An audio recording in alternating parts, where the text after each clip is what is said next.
desanimados, gracia divina obtendréis. Cristo sostiene la lucha y en su poder triunfaréis. Nunca os rindáis, nunca os rindáis, nunca os rindáis en las pruebas. Cristo las desterrará.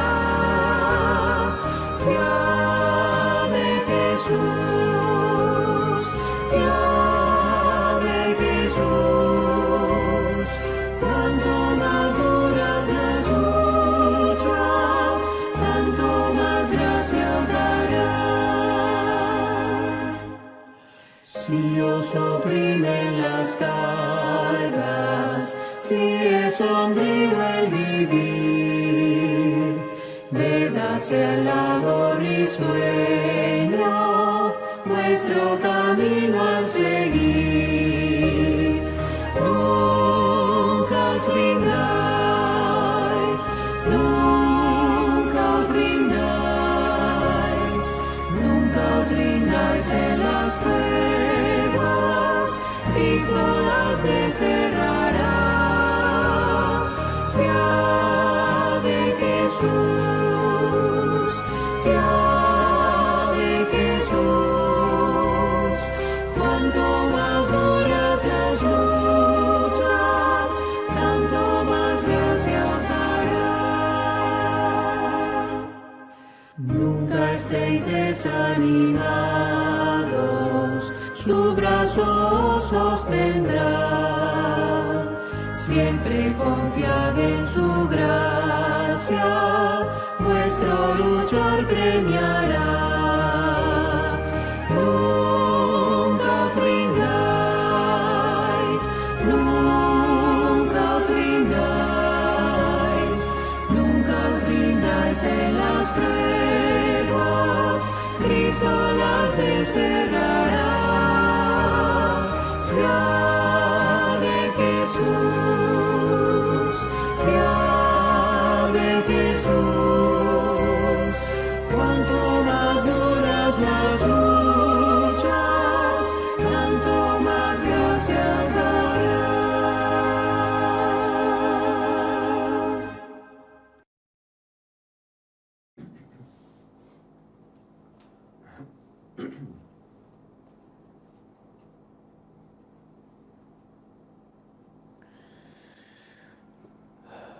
Padre nuestro que estás en los cielos, santificado sea tu santo nombre. Gracias, Señor, por esta mañana de sábado que nos vuelves a regalar. Ayúdanos a estar todos preparados para esta escuela sabática, a mantener nuestros corazones abiertos en conexión contigo, Padre, para ver todos los detalles y poder aportar la parte que tú quieras que aportemos. Te lo pedimos todo en el nombre santo y precioso de tu Hijo Jesucristo, para aprender nuestros pecados. Amén. Amén. Bienvenidos a todos a este sábado, el último sábado de este año, y justamente se acaba el ciclo de lecciones alrededor del libro de Job. Vamos a hacer hoy el último episodio de este ciclo y empezamos con este versículo para memorizar que dice: He aquí, tenemos por bienaventurados a los que sufren. Habéis oído de la paciencia de Job y habéis visto el fin del Señor, que el Señor es muy misericordioso y compasivo. O sea, fijaros cómo ya incluso después de mucho tiempo, ya en Santiago, en el Nuevo Testamento, aún siguen recordando esa paciencia de Job, que tenemos que tener todos siempre presentes, ¿no? Y vamos a ver durante la lección cómo va a ir mostrándonos cómo ese momento, esa situación que Job vivió, la tenemos que tener presente en todas nuestras situaciones diarias también, ¿no? Porque van a haber situaciones difíciles cada vez más y tenemos que ver cómo ha habido personajes bíblicos que han tenido esa experiencia. Y luego vemos también cómo en Job hay un paralelismo con Jesús, por lo tanto merece la pena estudiarlo fielmente, ¿no? Elena White nos recuerda aquí en el libro de la educación, dice, no tenemos motivos para dudar de la palabra de Dios a causa de que no podamos comprender los misterios de su providencia. En el mundo natural estamos constantemente rodeados de maravillas superiores a nuestra comprensión. Nos ha de sorprender, pues, encontrar también en el mundo espiritual misterios que no podemos sondear. La dificultad reside solamente en la estrechez y la debilidad de la mente humana. ¿Qué nos recuerda aquí Elena White? Que evidentemente no podemos aspirar, al menos en esta tierra, a comprender todos los mecanismos que hacen que una persona sufra o que tenga bendición, ¿no? Muchas veces vemos personas que, bueno, en principio pues no es que vayan muy bien por los caminos del Señor y en cambio pues a los ojos de los demás del mundo parecen bendecidas, ¿no? En cambio hay personas que, bueno, que siguen los caminos del Señor, como el caso de Job, y sufren, ¿no? Y bueno, no acabamos de comprenderlo, a los ojos humanos eso no se acaba de ver, ¿no? Sí que es verdad que en muchas ocasiones pues tiene una explicación, ¿no? Pero hay otras ocasiones, como el caso de Job, ¿no? Que dices, vaya, era un hombre perfecto, ¿no? Ante los ojos de Dios, recto, pero tiene que pasar unas pruebas. Y eso nos tiene que animar también, nos tiene que dar sustento. Muchas veces, pues como cristianos tenemos que afrontar situaciones día a día que si no ejerciéramos como cristianos, pues no tendríamos que afrontar. Y eso también lo tenemos que tener en cuenta. La vida del cristiano, ¿qué va a ser cada vez más? Va a ser una vida de confrontación. No porque tú quieras enfrentarte a las personas, sino porque es por el simple hecho de decir la verdad, de explicar la verdad a los demás, vamos a tener pues confrontación, persecución y sufrimiento, ¿no? Solo hay que ver la historia de todos los apóstoles, ¿no? O Pablo, bueno, escribían desde las prisiones, desde las cárceles. ¿Y qué no le pasó a Pablo, ¿no? El otro día lo estuvimos viendo también con el tema de la paz de Dios, ¿no? Repasando todas esas azotes, persecuciones, situaciones de violencia directa contra él, ¿no?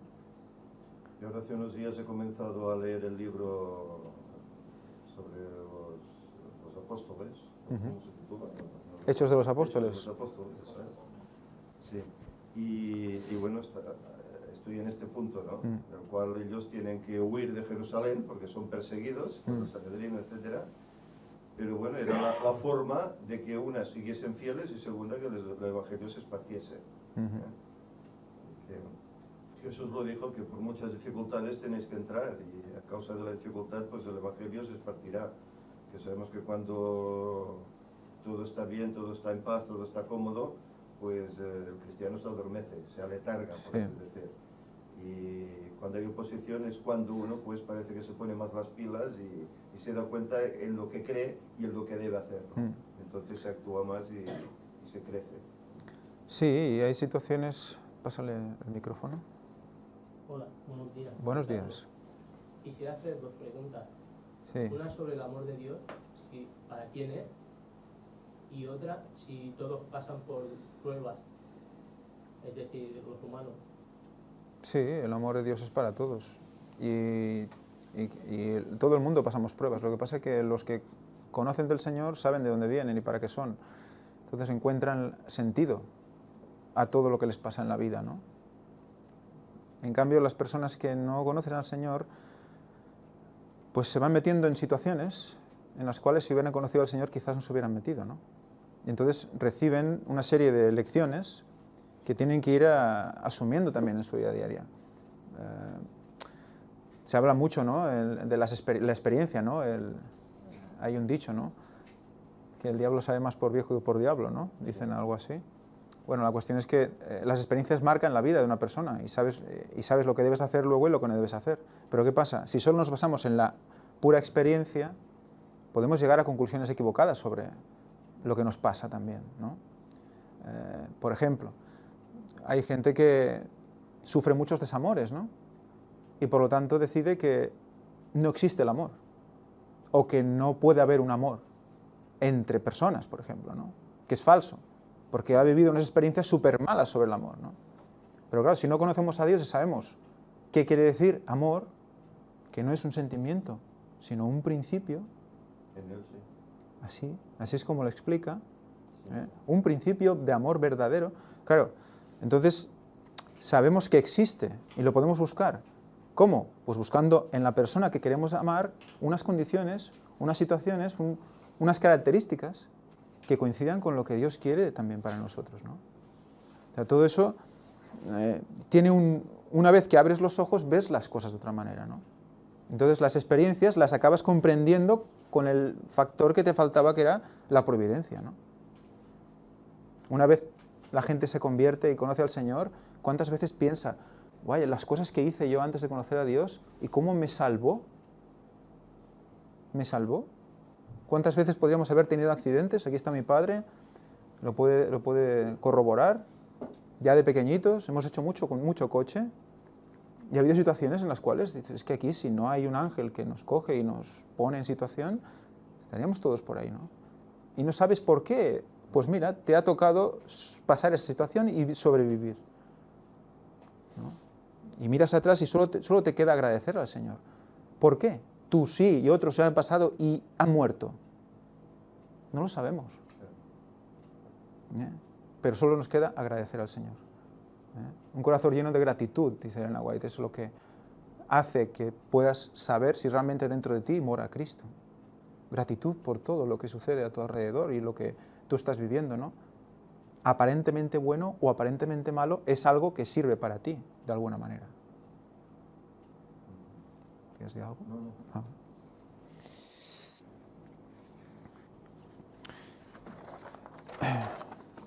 La lección del domingo. Segunda de Corintios 5, 7. Segunda de Corintios 5, 7. Si alguien lo encuentra antes, lo puede leer.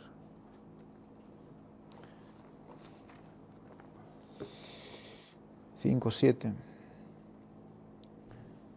Porque por fe andamos, no por vista. Es una manera también de comprender todo esto de lo que estamos hablando, ¿no? Tenemos situaciones en las que hemos de vivir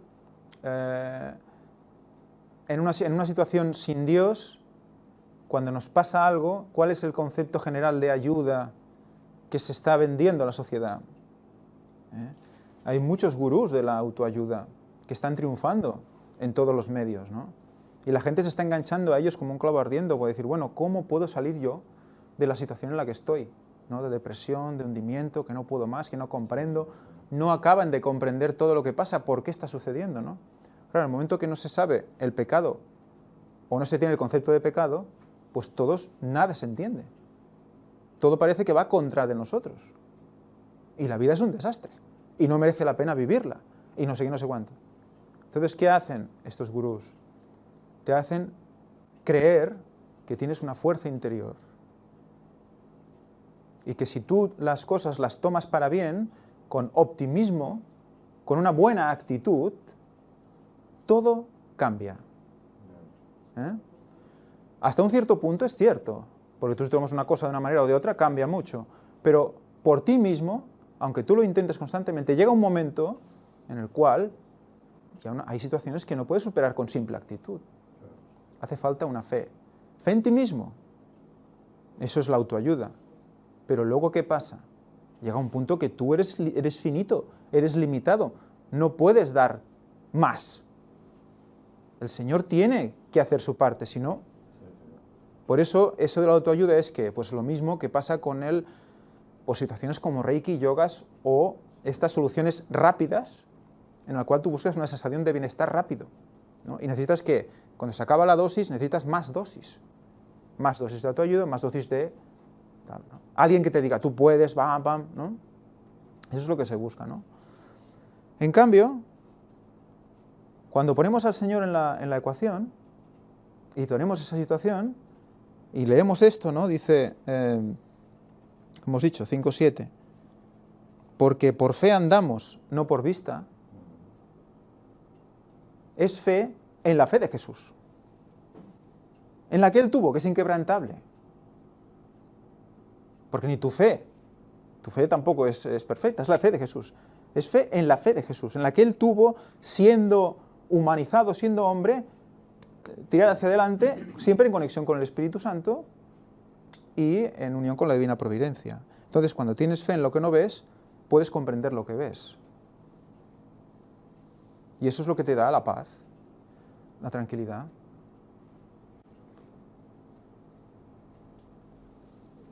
Aquí está el botón, que no se tiene que poner verde.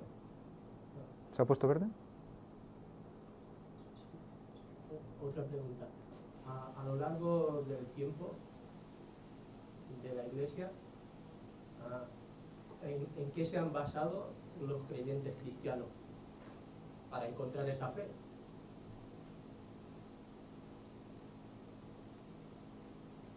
En la palabra de Dios. Evidentemente en la palabra de Dios, la cual ha sido revelada por diferentes maneras, sobre todo por sus siervos los profetas. O sea que, y luego pues ha quedado todo escrito en la palabra de Dios, en la palabra escrita que nosotros tenemos aquí ahora para poder confirmar y comprobar.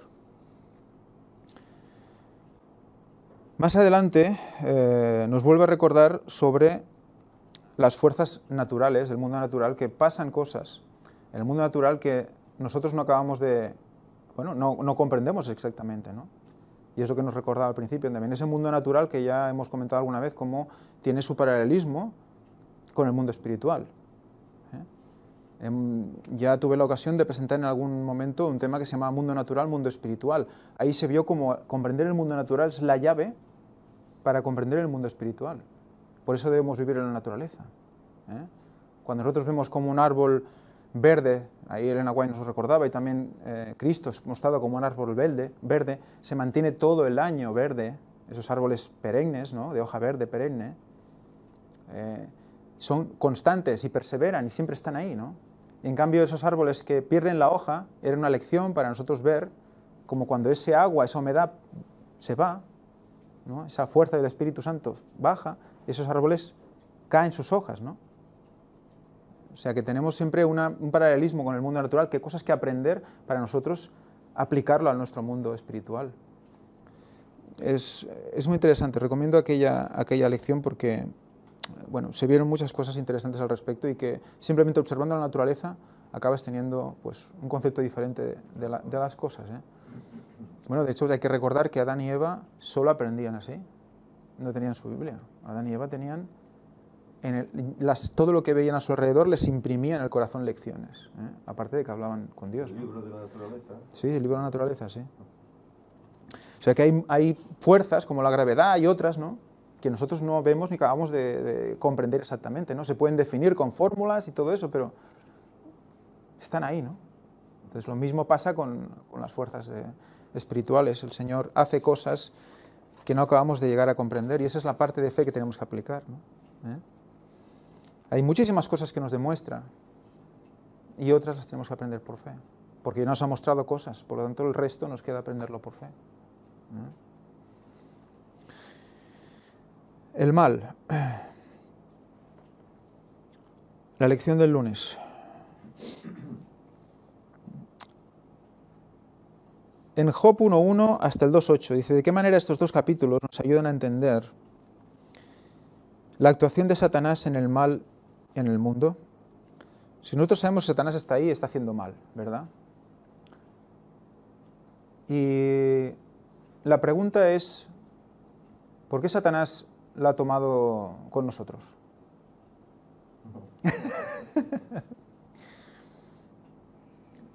Así para abrir un poquito el debate. Coger micros, va. Ayudar al pobre Josep, que está, ahí somos poca gente. ¿Por qué Satanás la ha tomado con nosotros? ¿Por qué está ahí el tío con nosotros? Con nosotros porque somos creación de Dios, ¿no? Y hechos a imagen de Dios, a más. Y además se nos asegura que debemos tomar los lugares que Él dejó, el de los ángeles caídos. Claro, Él esto no lo quiere. Él lo que quiere es que todo ser humano se pierda, que ninguno sea salvo. Por eso su lucha con cada uno de los seres humanos.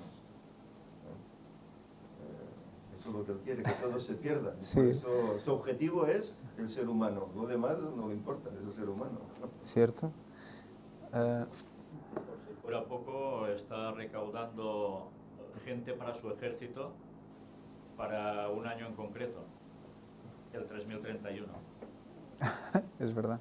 Porque lo que va a hacer es decirles cuando haya la resurrección después del milenio, yo os he resucitado y que vayan a atacar a la ciudad de Dios. Cuantos Dios y más al tenga, pueblo elegido. exacto. Por tanto, y el lenguaje nos describe cómo van a estar un tiempo incluso haciendo armas con lo que quede por la tierra. Y los grandes generales de ejércitos que no han perdido ni una sola batalla en su vida estarán allí dirigiendo a esas tropas de todos los lados del mundo donde hayan resucitado para ir a atacar a la Nueva Jerusalén. Con lo cual necesita más gente, se ve. La batalla final.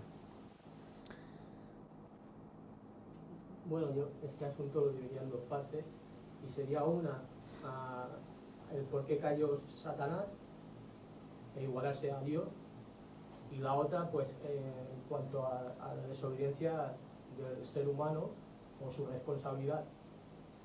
Así que en sí, no sé hasta cuándo tiene un papel en el individuo o no. Hombre, está claro que todo empezó por la transgresión de Lucifer. Y luego fue él el que traspasó pues esa rebelión al hombre, haciendo pecar a Eva y luego a Adán, ¿no? En el punto en el que Adán, que una vez fue creado, ya fue avisado de que esto había pasado en el cielo, accede a la tentación, y en vez de amar más a Dios que a Eva, ama más a Eva que a Dios. Entonces es cuando eso cae y entra en la tierra. Evidentemente nuestra responsabilidad, ¿cuál es? Hombre, tenemos una parte. Primero es conocer lo que pasó y negarlo, desecharlo de nuestra vida. Evidentemente nosotros nacemos con pecado y tenemos una parte dentro de nosotros que ya viene con pecado. Por lo tanto tenemos tendencia al pecado, tendencia al mal. Pero la transformación es por el entendimiento, como dice Pablo.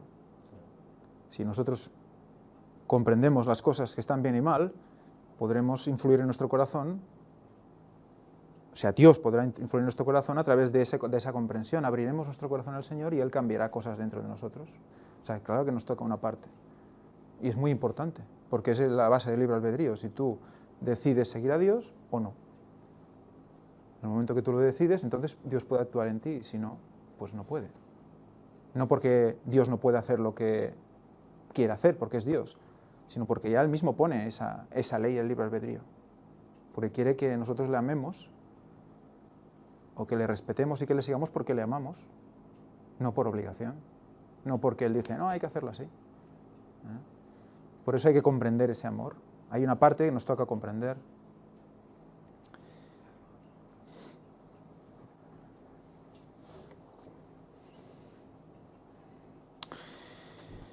Entonces también cabe recordar cómo Satanás se ceba con Jesús. No sé si habéis leído, bueno, todos han leído lo que Jesús sufrió, ¿no?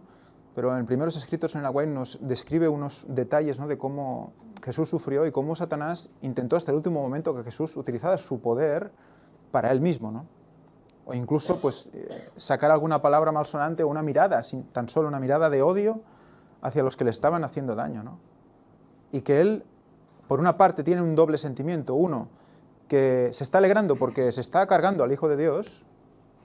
En cambio, por otra parte, ve que conforme va pasando el rato, le va quedando menos tiempo para que él muera sin haber cometido pecado. Entonces, cuando eso sucede y Cristo muere, él comprende que está perdido. Entonces se reúnen todos los demonios, se reúnen en concilio y deciden que como no han podido y no pueden hacer nada contra el Hijo de Dios, ahora irán ¿a qué? A amargarle la vida, ¿a quién? A la mujer, ¿no?, de Apocalipsis, que es el pueblo de Dios. Se fue a hacer guerra, ¿no? Contra Claro. el resto. O sea que aún hay más rabia, ¿no?, para los vivientes Queda poco posteriores a tiempo. Jesús, queda poco tiempo, etc. Con el tema de poco tiempo, Es que precisamente en la cruz es cuando a él ya se le acaba el acceso a ir al cielo a hacer lo que quería por allí. Con lo cual, ¿qué hace? Directamente pues ir a por los que tiene, y que son Exacto. los que quieren seguir al Señor. ya no puede ir contra Dios de ningún modo, pues va por los suyos.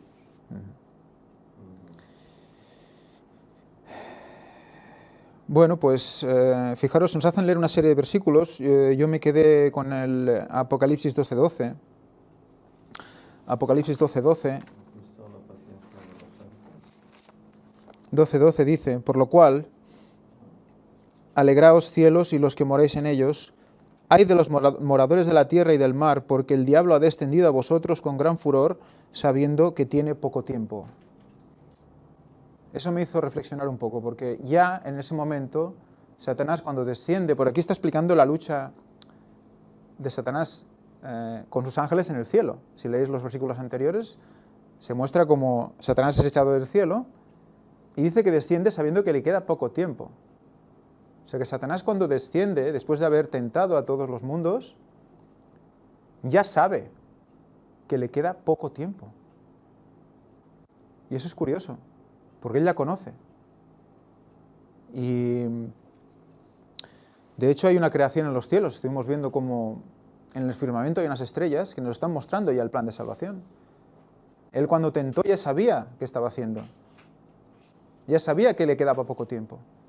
¿Sabía cuánto? Es muy interesante esto, ¿eh? O sea que Satanás sabe todo.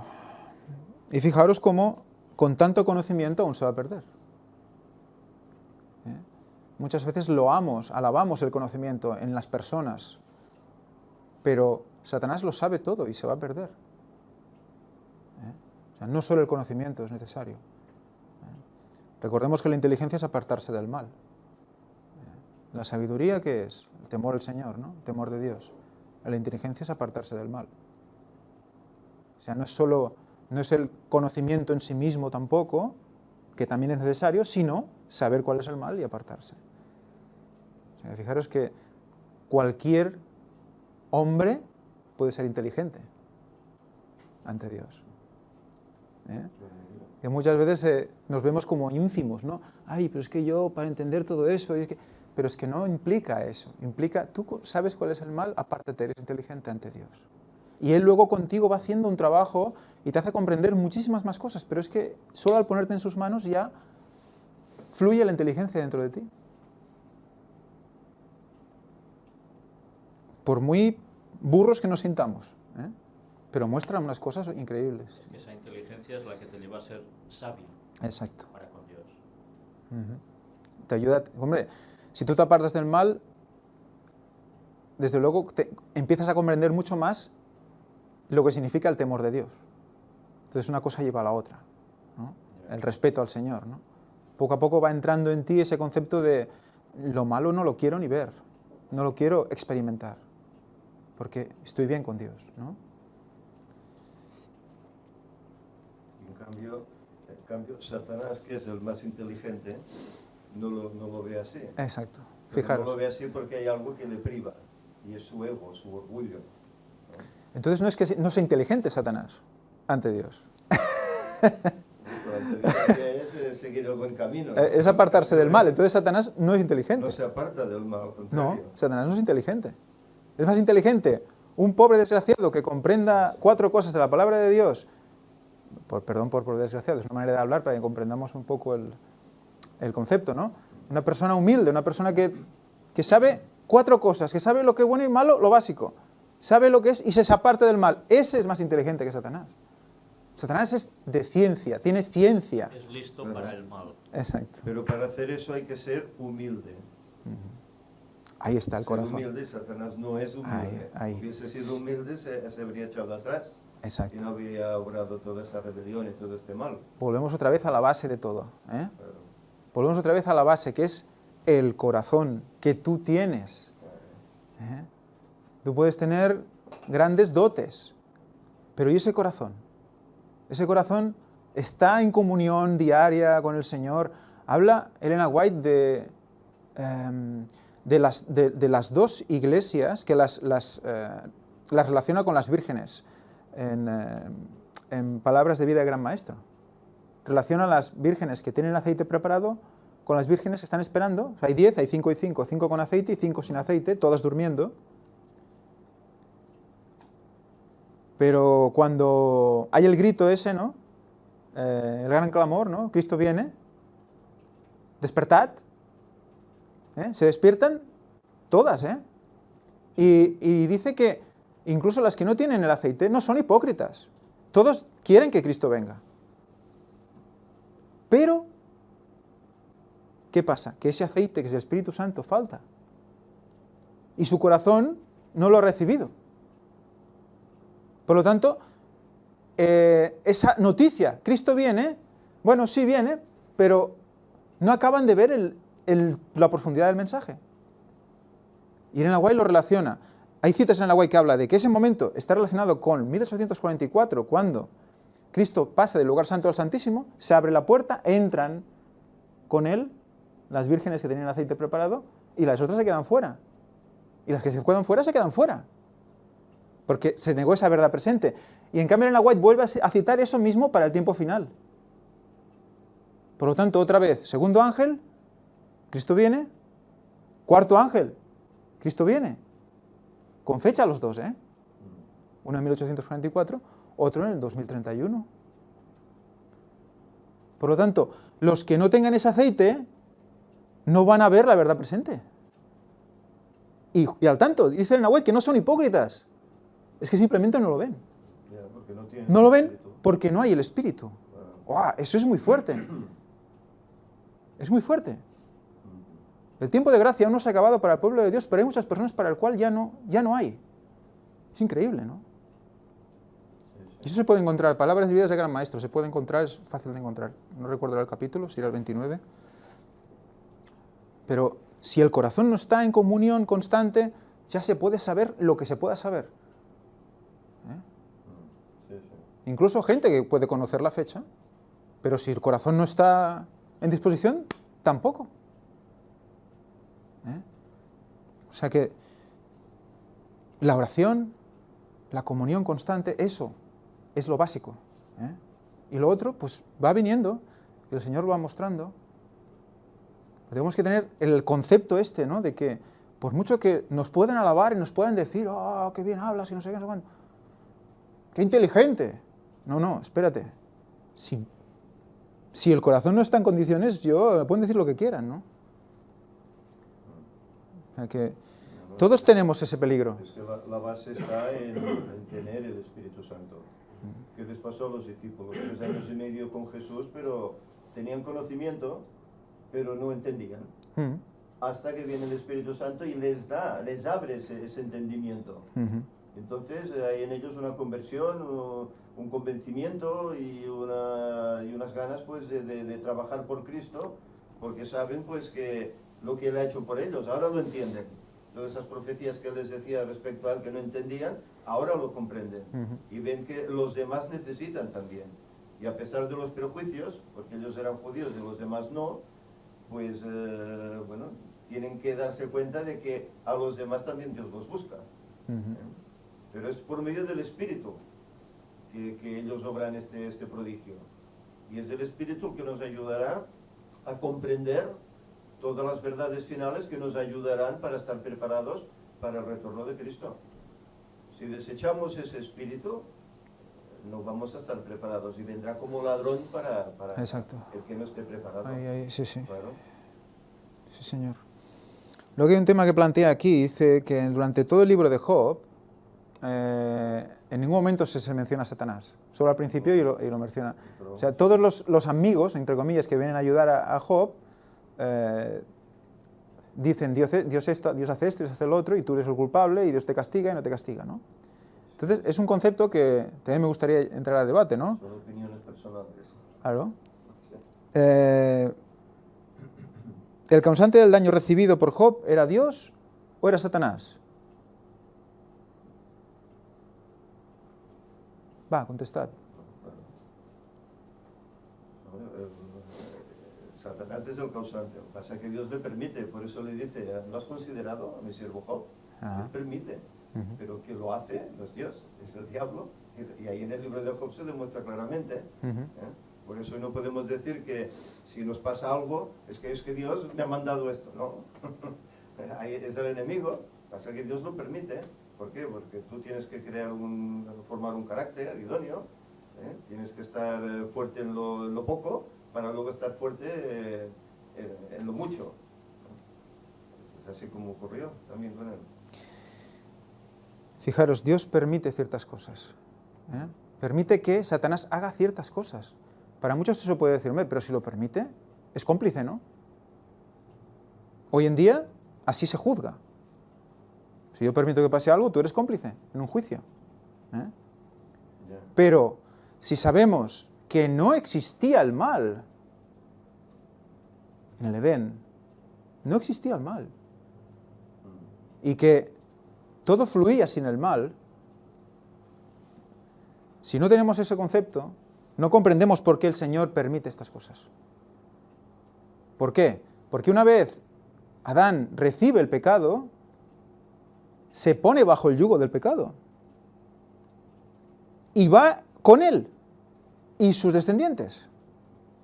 Por lo tanto, está ahí. ¿Y qué pasa? Que tenemos ese concepto de que, introducido dentro de nosotros, que va con nosotros, que si no sufrimos, no nos damos cuenta de las cosas. Y eso va con los humanos. Algunos con un poquito tienen suficiente, otros necesitan llegar hasta el fondo. Pero todo el mundo necesita un punto de inflexión en el cual levante la cabeza y mire al Señor. Eso es muy interesante, comprender la naturaleza humana, porque así comprenderemos muchas cosas de las que nos pasan. Y comprenderemos cómo el Señor permite ciertas cosas. Porque nosotros introdujimos ese punto de la ecuación del pecado, porque nosotros accedimos a él, en la persona de Adán, ¿no?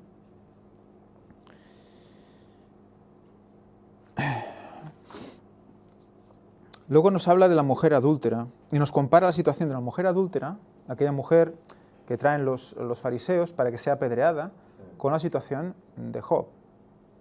Hace una pequeña comparación la lección. Con la situación entre él y sus amigos, ¿no? Entonces,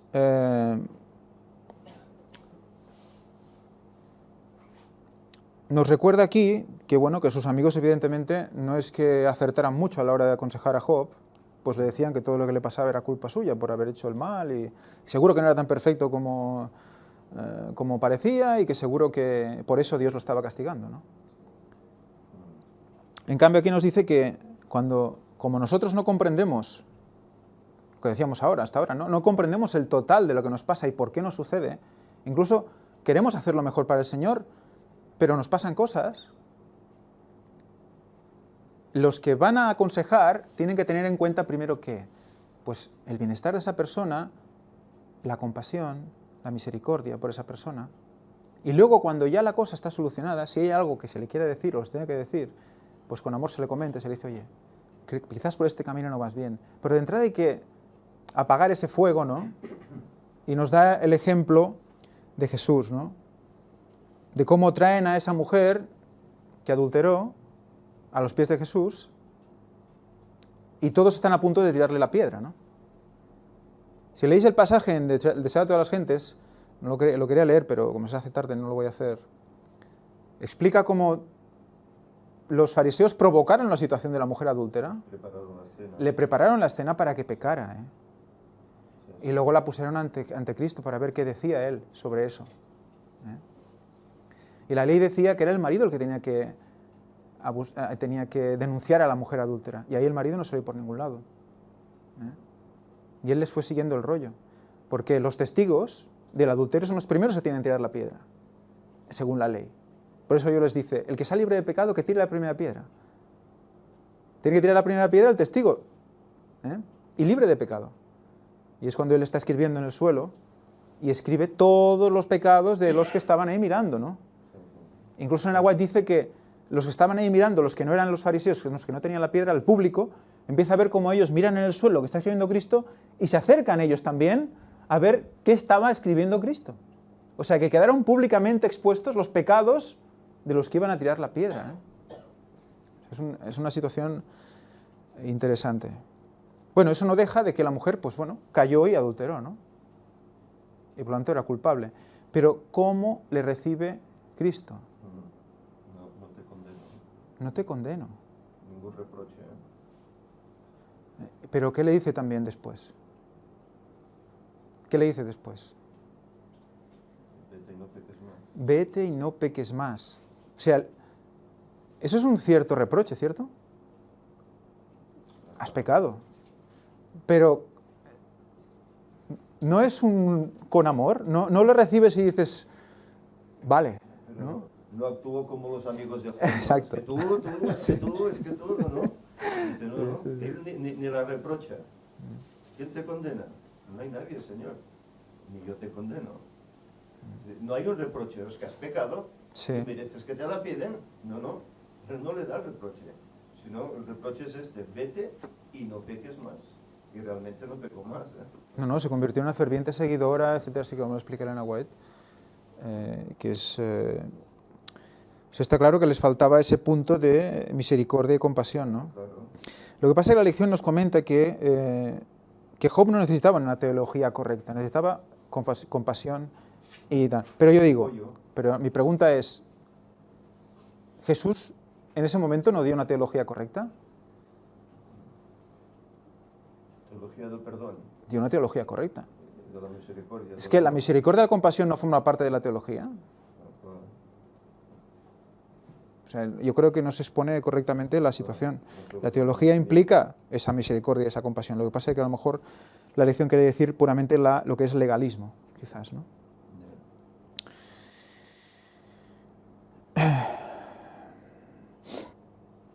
También recordar, pues, bueno, lo que dice aquí Elena White, ¿no?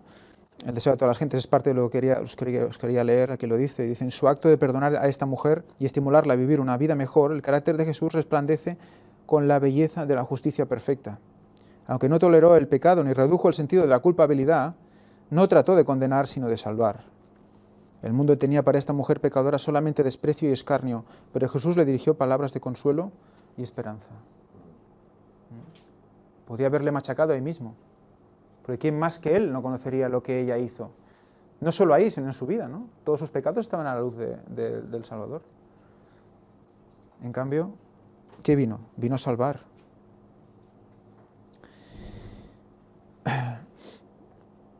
Y luego es interesante porque aquí muestran la comparativa, ¿no?, entre la mujer culpable y Job, que, bueno, en principio era perfecto ante los ojos de Dios, ¿no? Es que esto demuestra el poder de las palabras, ¿no? Palabras positivas o palabras negativas. Si él la hubiese condenado, esta mujer se pierde por siempre. Que se hubiese sentido rechazada por Dios, etc., ¿no?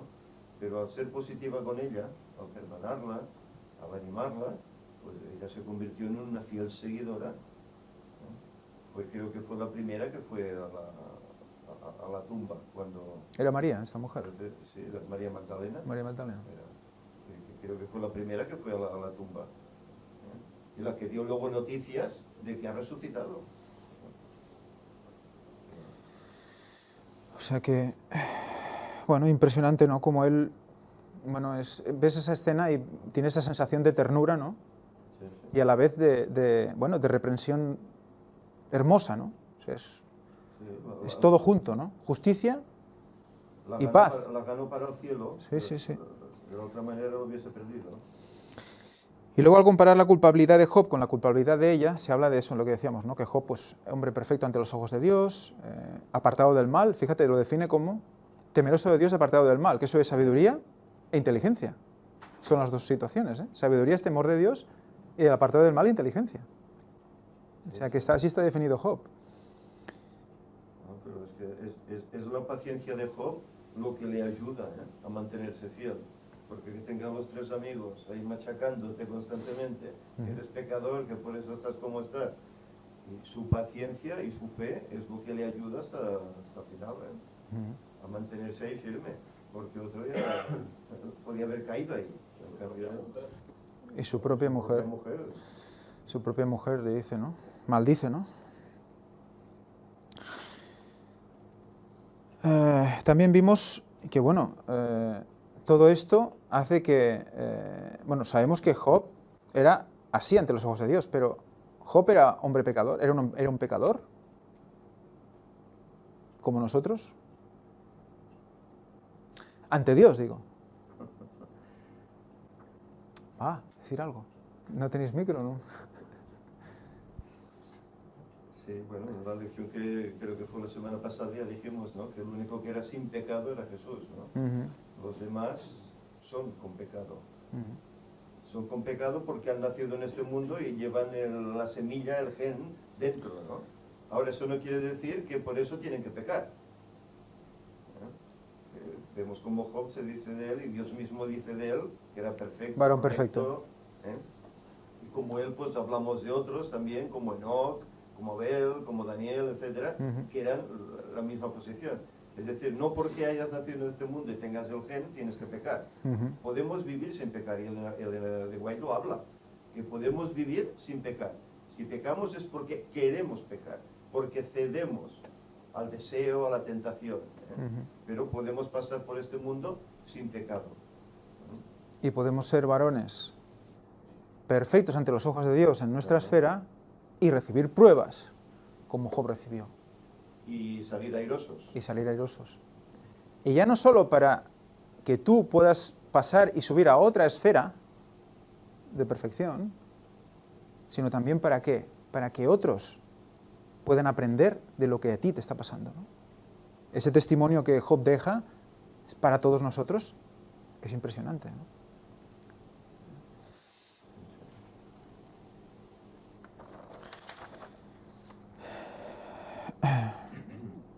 Bueno, la lección del miércoles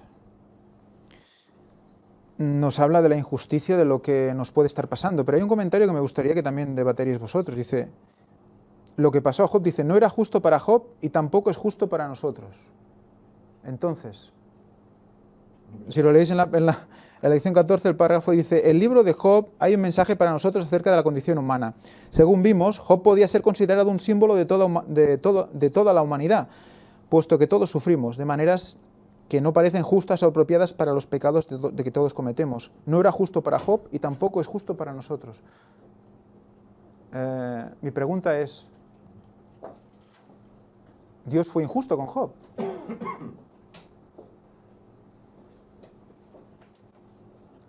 Venga, no dejéis silencio en la grabación, que luego queda fatal.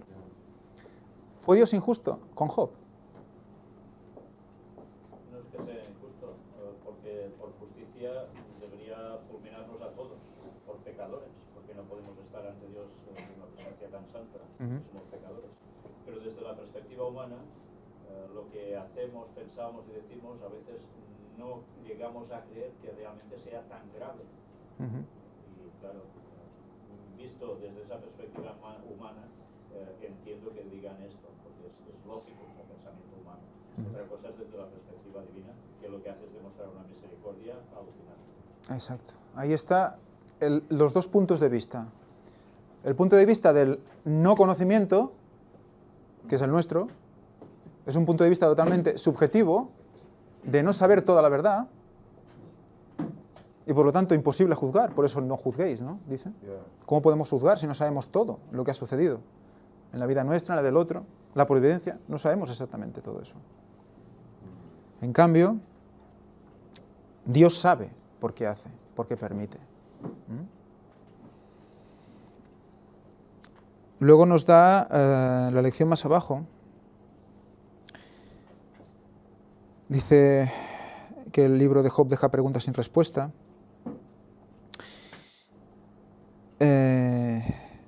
Dice, las grandes preguntas que el libro de Job deja sin respuesta solo nos dejan en las manos las cenizas de nuestras vidas. Dice, ver Génesis 3.19 y Job 2.8. Bueno, en Génesis 3.19 dice, habla sobre que Job se arrodilla y se pone a clamar sobre las cenizas de la basura, ¿no? Y lo compara con con Génesis 3.19, cuando habla de Cristo, sí que le dice a Adán, polvo eres y al polvo volverás, ¿no? Y compara el polvo con la ceniza, ¿no? Bueno, es una relación interesante porque, de hecho, si leemos Salmos 103.14,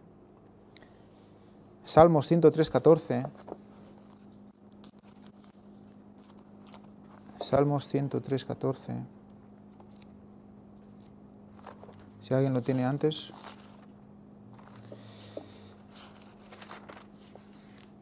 (103:14) dice: porque Él conoce nuestra condición, se acuerda de que somos polvo. O sea, el Señor evidentemente sabe que somos polvo. Ahora la cuestión es, ¿nosotros sabemos que somos polvo? Esta es otra. O sea, fijaros cómo ese concepto que hay durante toda la Biblia, ¿no? De que se tiran, cuando están en desolación, se tiran ceniza en la cabeza y se cubren de polvo. Es esa simbología alrededor de lo que somos, ¿no? De cómo nos sentimos cuando estamos pues, realmente hundidos, ¿no? Pero ese concepto solo lo comprendemos cuando. Volvemos otra vez a lo mismo. ¿Cuándo comprendemos ese concepto de que somos polvo? ¿Cuándo se tiran el polvo y la ceniza en la cabeza para cubrirse? ¿Cuándo? Cuando estamos mal, ¿verdad? Cuando estamos realmente afligidos. O sea, cuando comprendemos que somos polvo, entonces podemos reaccionar. Es como un renacer. Y si leemos Salmos 119, 25, veremos ese concepto. 119, 25. Abatida hasta el polvo está mi alma, vivifícame según tu palabra. Amén, ¿no? Abatida está mi alma, vivifícame según tu palabra. O sea, cuando hace esta oración de vivifícame, reanímame, cuando se siente como el polvo, ¿no? O sea que tenemos que comprender en ese punto de lógica lo que necesitamos para mejorar, ¿no? Cuando nosotros le pedimos al Señor que queremos mejorar, queremos ser más humildes, más como Jesús, ¿qué nos toca? Morir cada día, ¿no? Al yo. Solo podemos morir al yo si sabemos que somos polvo, ceniza. Porque la ceniza, ¿cuándo sucede? Después de quemar, ¿no? Si nosotros si Cristo no hubiera muerto por nosotros, ¿cuál es nuestro destino? La ceniza, ¿no? Entonces, eso hay que tenerlo en cuenta, ¿no? Por eso es ese símbolo de la ceniza encima de uno, ¿no? Es muy interesante el tema del polvo.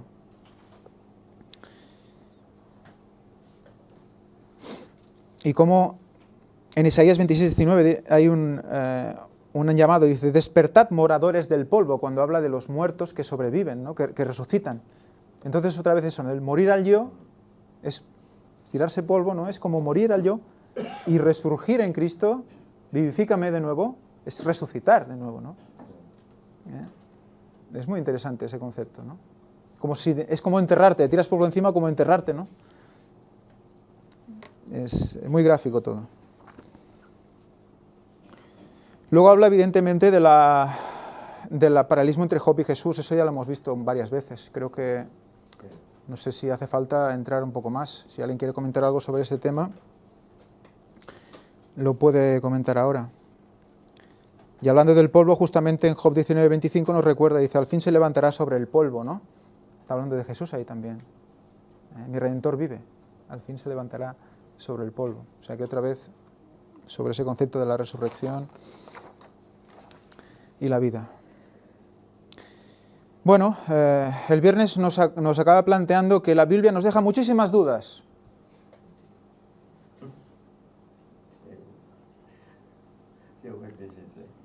¿No? ¿Estamos de acuerdo? ¿Alguien quiere hacer algún comentario? La Biblia nos deja muchos temas abiertos que no vamos a comprender. Bueno, es cierto que no lo explica todo. De aquí a que la explicación que da sea eso exactamente, es otra historia. Claro, yo cuando lo he leído me he quedado muy desilusionado.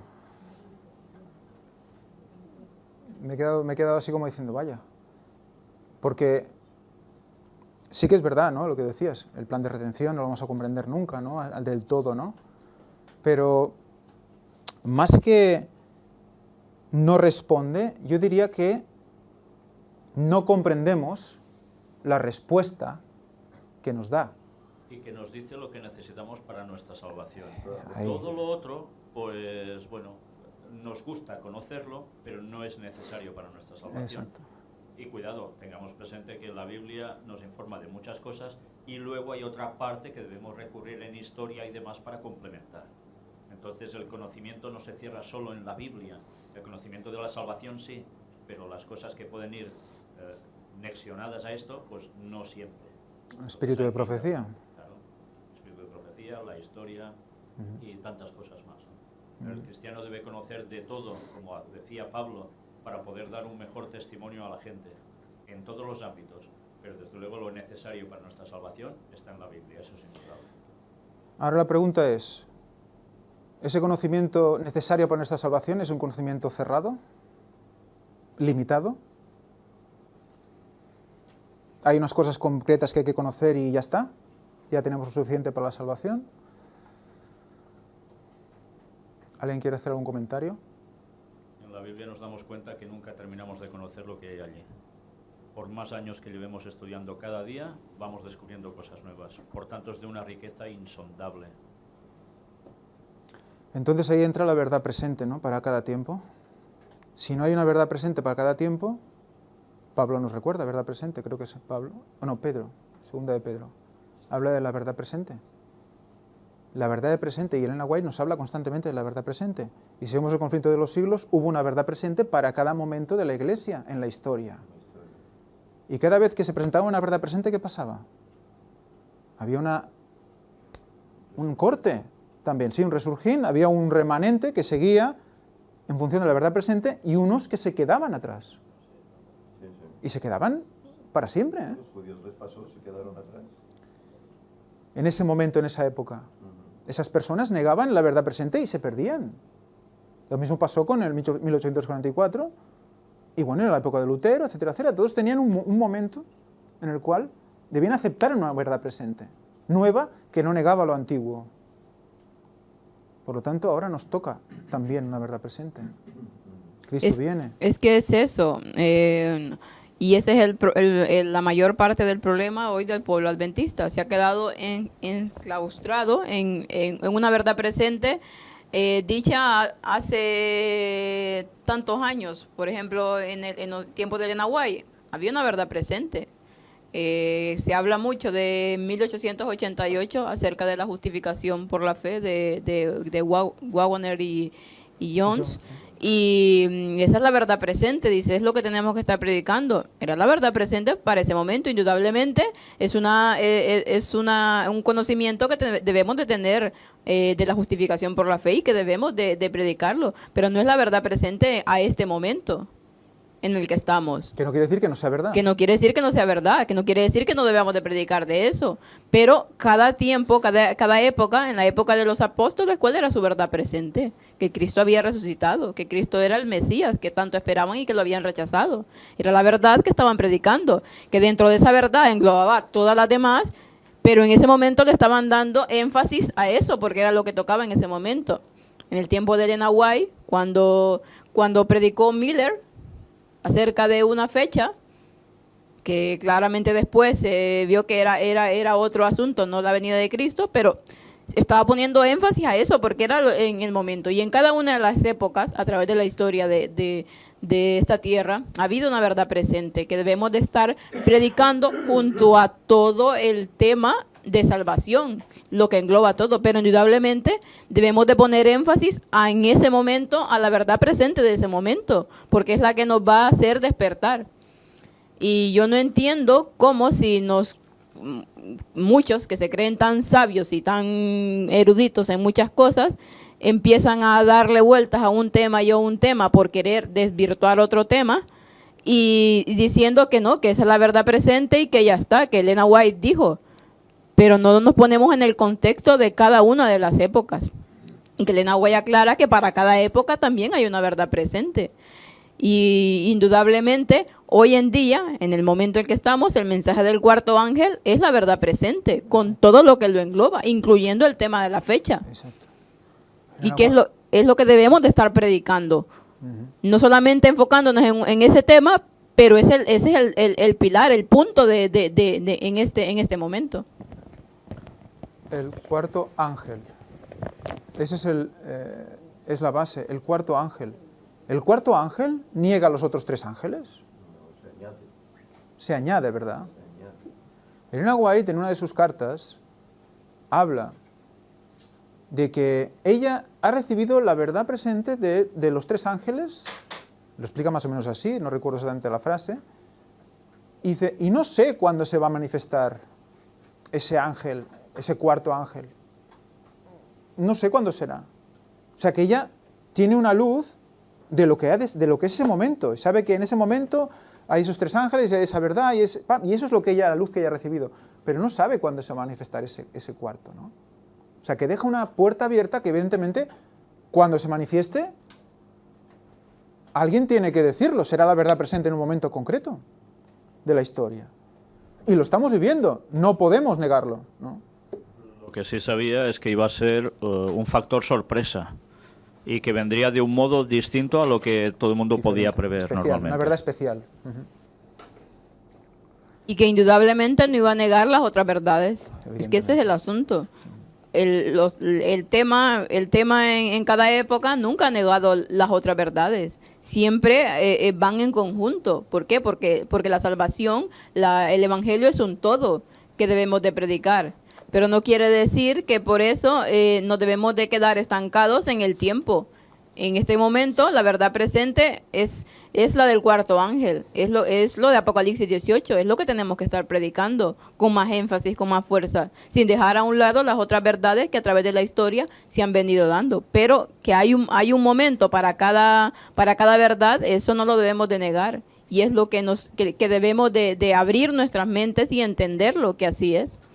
Es que si no, estamos siendo en contra de la palabra de Dios. Juan 16:13, que dice, pero cuando venga el Espíritu de verdad, os guiará a toda la verdad. ¿A qué aspiramos? Con el Espíritu Santo de nuestro lado. ¿A qué aspiramos? A toda la verdad. Por lo tanto, habrá una progresión de esta verdad que vamos a ir conociendo conforme pasa el tiempo. Porque no hablará por su propia cuenta, sino que hablará todo cuanto oiga y os hará saber las cosas que habrán de venir. Juan 16:13. Os hará saber las cosas que habrán de venir. Por lo tanto, van viniendo cosas y el Espíritu Santo nos va revelando cosas. Constantemente, si tuviera límite, ya no sería infinita la sabiduría del Señor, ni nosotros tendríamos un tope y diríamos, mira, hasta aquí hemos llegado, nosotros somos y vosotros no sois. Eso no puede ser, porque no puede ser. Siempre hay una progresión. Es que es eso, solo tenemos que ver la historia de la iglesia a través del tiempo. Si vemos en el tiempo de Martín Lutero, ¿cuál era la verdad presente para Martín Lutero? Martín Lutero sabía del sábado en ese momento, ¿No? sabía del santuario celestial.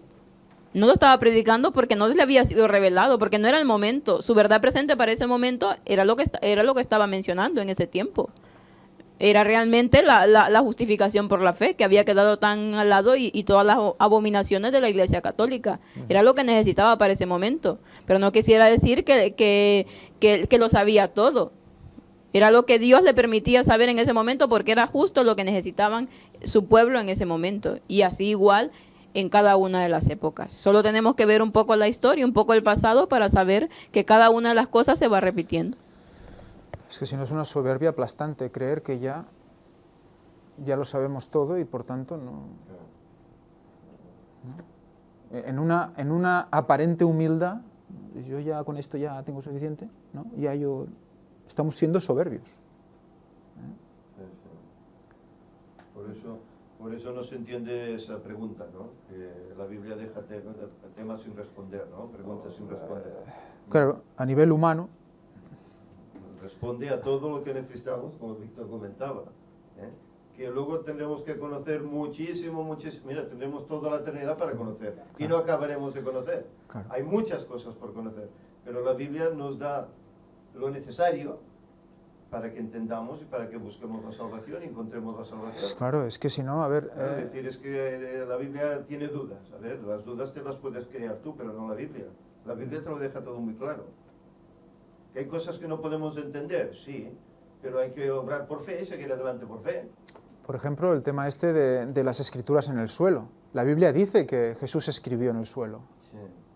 Y lo dice 2 veces. Y que los fariseos miraban lo que escribía. Y por eso huyeron. Se fueron por eso. Pero no te dice, ponía todos sus pecados ahí escritos y lo vieron, y los otros vinieron y lo vieron y se escandalizaron. Eso no lo dice. Pero no dice que hubo escrituras, sí que lo dice. Pasa que, claro, toda la ampliación, los detalles alrededor que nos da el espíritu de profecía, claro, hace que te afiances mucho más en ello. Pero la respuesta está, de una manera u otra está. Lo que pasa es que hay que escarbar, como dicen la misma palabra, ¿no? Hay un tesoro escondido, dice la palabra. Y hay que escarbar y escarbar para encontrar. ¿Por qué? Porque no está en la superficie. Y muchas veces leemos textos, y lo que decía, leemos textos, 10, 15 veces, 20 veces, y te quedas ahí. Y no lees nada. Y luego sabes algo nuevo que no llega a lo antiguo, pero lo tienes ahí, y cuando lo lees de nuevo dices, con esa nueva diotría que el Señor te ha puesto, ves lo que antes no veías, ¿no? Todos los pecados escribiendo en el suelo. Recuerdo cuando iba al colegio, que era un colegio en esos tiempos católico, nacional católico, es lo que había, y el profesor que teníamos, que además nos daban historia sagrada en clase en esa época, recuerdo que ya dijo que estaba escribiendo los pecados de cada uno allí. Y era un señor católico que además no era cura, evidentemente, pero sabía que eso era así. O sea, a veces hay cosas que el espíritu de profecía dice y otras personas han llegado por otras conclusiones. ¿eh? O sea, sí, realmente sí. Es de admirar. La Es de verdad admirar. Dios la puede dar no solo al pueblo adventista, también hay parte de verdad que da a otros. Y eso, gracias a Dios, que es así. Sí, eso es lo que decíamos del corazón dispuesto, ¿no? Y sincero. Aprovechar Sí, sí. todo lo que sea verdad. Todo lo que sea verdad. Escudriñadlo todo y retener lo bueno. Bueno, pues si no hay más, ¿alguien quiere hacer algún comentario? Si no, Incluso recuerdo que la escuela sabática hablaba de que Job no tenía todas las respuestas, ¿no? Y que luego su respuesta vino cuando Cristo vino, ¿no? Realmente unos cientos o miles de años más tarde, ¿no? Pero bueno, yo entiendo que Freud, que Job en parte era profeta. sí. En el momento que él dice, yo sé que mi Redentor vive y al final se levantará, Ah. ¿de qué está hablando aquí? Bueno, Del final del todo, ¿no? tú lo definiste la semana pasada. Claro. ¿Cómo era él, no? Iluminado. ¿Qué testimonio debía estar dando, no? Claro, eso es profecía. Por eso, él tenía la seguridad de que era justo, de que estaba obrando en consecuencia de acuerdo a la voluntad de Dios. ¿eh? Y él sabía, pues, que al final sería recompensado, a pesar de los muchos ataques que tanto la esposa como los amigos hicieron sobre él, ¿no? Es decir, que no conocía todas las respuestas. Bueno, él aquí demuestra que es profeta. Yo sé que mi Redentor vive, al final se levantará y viviré delante de él, etcétera, ¿no? Sí, no, conocía al Señor, Entonces, sabía para que él había haber eso un era Redentor y había haber un Salvador. Eso era todo. Sí, sí. Pasa que tal vez se puso en querer conocer cosas de Dios que como humano no podemos, ¿no? Y por eso Dios le da toda esa serie de Sí, preguntas, sí, ¿no? sí. ¿Dónde estabas tú cuando yo quería, etcétera, sí, ¿no? sí. Claro, a veces nos queremos poner en berenjenales que no llegamos y es a lo que tal vez la lección se refiere, ¿no? Que hay dudas en la Biblia. Bueno, hay dudas porque nos queremos poner en berenjenales que no nos tocan. Vayamos a lo que nos toca, que es para nuestra salvación, ¿no? Para nuestro beneficio. Sí, ¿no? Y recordar, acabar como empezamos, que, bueno, que Job también aprendió cosas de todo esto. ¿eh? Él era perfecto, pero al final dice, yo he aprendido cosas. Por lo tanto, es mejor después de todo ello también. O sea, que todo tiene tiene un lado, o sea, una parte que beneficia a todos los que están ahí inmersos, ¿no? Exacto. A él mismo, a los que da ejemplo, a todos, ¿no? Y bueno, ya está. ¿Hacemos la oración? Va, Josep. Vale.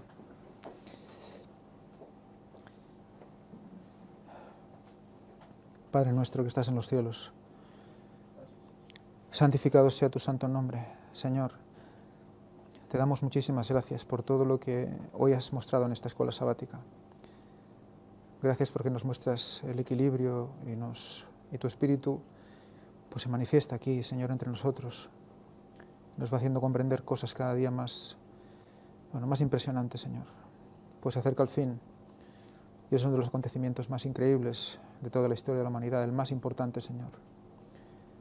Ayúdanos a estar preparados, a verlo venir y a poder avisar a todos para que estén preparados también. Danos las palabras adecuadas y el amor necesario. Te lo pedimos todo en el nombre santo de tu Hijo Jesucristo y te pedimos perdón por nuestros pecados y faltas. Amén.